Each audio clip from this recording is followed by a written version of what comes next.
You know, since our last interview, Mo3 was killed on the highway in Dallas in November, and that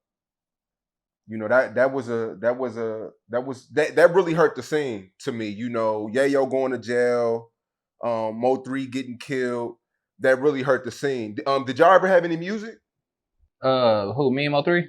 Yeah. Nah, every time that we was going to go do music, we had made sure that him and Yayo knocked some shit out. First time I went to go do music with him, with Yayo, uh, Yayo knocked some shit out, bro. But Yayo was like, kind of like high, like sleepy, like. So he was like, it's like he was on his slow music to where like Mo3 went in there with that fast twister music. So nigga, it was on the ride home. It was like, God damn, nigga.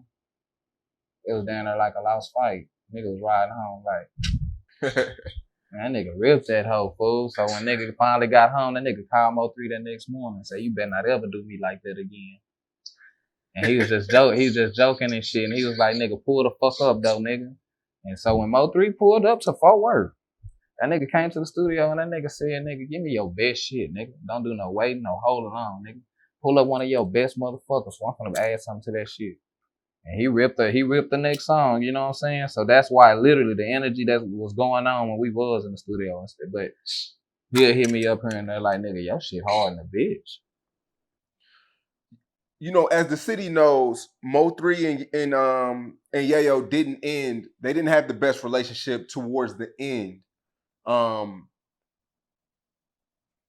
but what was your relationship with Mo3 like? Because I know a lot of times Yayo's not seeing eye to eye with somebody, but you know, you're a little older, more mature. You're more of a people's person.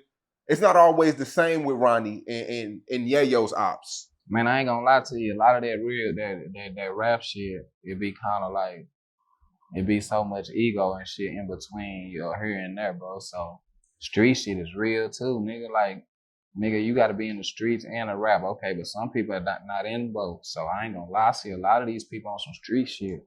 I see a lot of these people in some street places. You get what I'm saying? So before we even be talking about what's on that internet and shit, nigga, like we really be knowing already. Literally, like, so way before you can even get on a blog or the internet and say, hey, how is this with this? That damn near I already know. But I had seen Mo3 a couple times though before. When that shit was going on. And it wasn't on no weird shit or nothing. Wasn't no conflict. But I actually did see him. I seen the nigga. And what was that like? What was it like when you seen him? I walked up in the studio on Mo3 one time, food, and the nigga Yayo randomly called me like, where you at? And I was like, at Mo3. I'm not knowing he was on some trip shit, but he pulled up. Then they had convos and shit. They talked it out like men, but at the same time, like I say, I was already in there with Mo3. And this was recent? Nah, like a year or two? Nah, this was like when the numbers was out and shit. The numbers was out of jail and okay. all that kind of bullshit. You was there because you was the one walking through Houston interviewing shit. It was around the time you was walking around interviewing us and shit. And they was like Mo3 in Houston. And so, the phone, he probably wanted to holler at them niggas and shit, talking on the phone, and they went from we going back to Dallas, and they finally got to talk. But like I say, that be some old ego ass bullshit. It don't even be no real smoke sometimes. Not nothing worth it though, bro. I ain't gonna lie to you. That's why I still move how I move, but it don't even be no real motherfucking shit. But by the time it do get real, bro, it don't even be about no rap. It be for real right here, right now, what it is. It don't be I'm coming over here because of this. Yeah, right. Them niggas ain't. Some of them is though, don't get me wrong. But that's why it gets so fucked up when people mix street shit and rap shit together. You'll be looking up that one goon that they always talking about is really the nigga shooting and shit. And you got this nigga whammed, literally. That one goon y'all keep hollering about, he really the nigga shooting. Maybe y'all can get this nigga out of jail right now. When you heard the news, Mo3 was killed on Highway 35.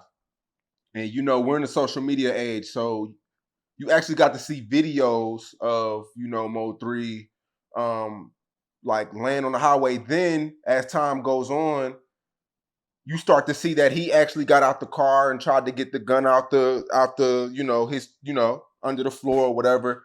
But, you know, what was your reaction to that? Was it more of a wake up call to you? Like, yo, this rap shit and street shit, like, you know. Man, to be honest, bro, I ain't gonna lie to you, bro. It kind of seemed, I ain't gonna say it's normal, bro, But it kind of seemed kind of like it was an average thing that could possibly happen, bro, with all the shit that was going on already. You had so much shit going on, bro. Like it wasn't kind of surprising that this guy had a shootout somewhere. Da da da da. It wasn't surprising. Now laying on freeways and all that shit, shocking, yeah. But I'm just saying, he rapping and telling you about a lot of ways and shit he living, bro. So you think that's kind of surprising? This man had a shootout for real. You get what I'm saying?